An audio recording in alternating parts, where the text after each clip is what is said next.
नमस्कार, बहुत स्वागत है आप सभी का। आप देख रहे हैं इंडिया न्यूज़ का डिजिटल प्लेटफॉर्म। आपके साथ मैं हूं विवेक पांडे। बच्चों को डिप्रेशन में डाल रहे हैं कोचिंग सेंटर्स, ये कहना है गहलोत सरकार के मंत्री का। दरअसल कोटा में सुसाइड के मामले लगातार बढ़ते जा रहे हैं, खासतौर से जो स्टूडेंट नीट की, आईआईटी जेईई की तैयारी कर रहे हैं उनके। अब राजस्थान में कैबिनेट मंत्री प्रताप सिंह खाचरियावास ने कहा कि कोटा में बच्चों की सुसाइड मामले में अगर कोई जिम्मेदार है तो वो है कोचिंग इंस्टीट्यूट और पेरेंट्स। ये बात उन्होंने कही है। उनका ये भी कहना है कि कोचिंग इंस्टीट्यूट्स बच्चों को डिप्रेशन में डालने का काम कर रहे हैं, यानी कि उनकी वजह से ही बच्चे डिप्रेशन में जा रहे हैं। लगातार हमने देखा है कि बच्चों के सुसाइड के मामले इस समय बढ़ते जा रहे हैं, और अगर हम इसी महीने की बात करें तो इस महीने भी कई सारे केसेस सामने आए। इसे लेकर कई बार काउंसलिंग की भी बात की गई।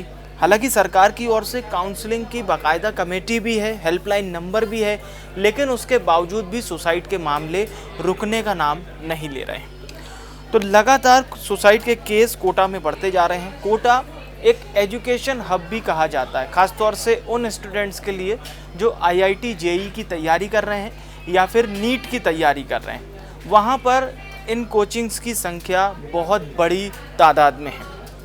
और अब जो बात निकल कर सामने आई है, जो चौंका देने वाली खबर है, वो ये है कि इस साल सुसाइड के मामले लगातार बढ़ रहे हैं, जिसे देखते हुए सरकार ने भी चिंता जताई, समाज सेवी संगठन भी सामने आए। और अब गहलोत सरकार के मंत्री का ये कहना है, प्रताप सिंह खाचरियावास का, कि बच्चों को डिप्रेशन में कोई और नहीं बल्कि कोचिंग सेंटर्स ही डाल रहे हैं। एक दबाव उनके दिमाग में पैदा किया जाता है, अब वो चाहे प्रतिस्पर्धा का हो या फिर कोई और वजह, लेकिन वो दबाव आफ्टर ऑल आता उन बच्चों पर ही है। बच्चे दबाव सहन नहीं कर पाते हैं, प्रेशर को सहन नहीं कर पाते हैं, और जो अंत है वो बहुत ही दर्दनाक हो रहा है। सुसाइड कर रहे हैं बच्चे। तो अगर हम बात करें तो इस साल में छात्र आत्महत्या की 25वीं घटना सामने आई है। ये केवल और केवल इस साल की है।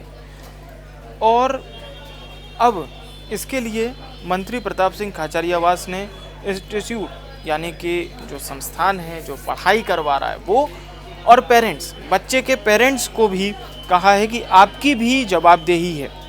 हालांकि अब उनका ये बयान सामने आने के बाद बीजेपी ने भी गहलोत सरकार को घेरा, और विपक्ष के नेता ने कहा कि बीजेपी के शासनकाल में जब 1 महीने में 7 आत्महत्या हुई तो हमने कमेटी बनाई थी, और उस कमेटी ने कोचिंग सेंटर्स की बाकायदा निगरानी भी की।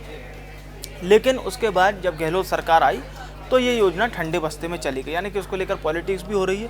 पर सौभाग्य की एक बात कि बच्चों के सुसाइड के मामले आखिर कब रुकेंगे, ये शायद कोई नहीं बता पाएगा।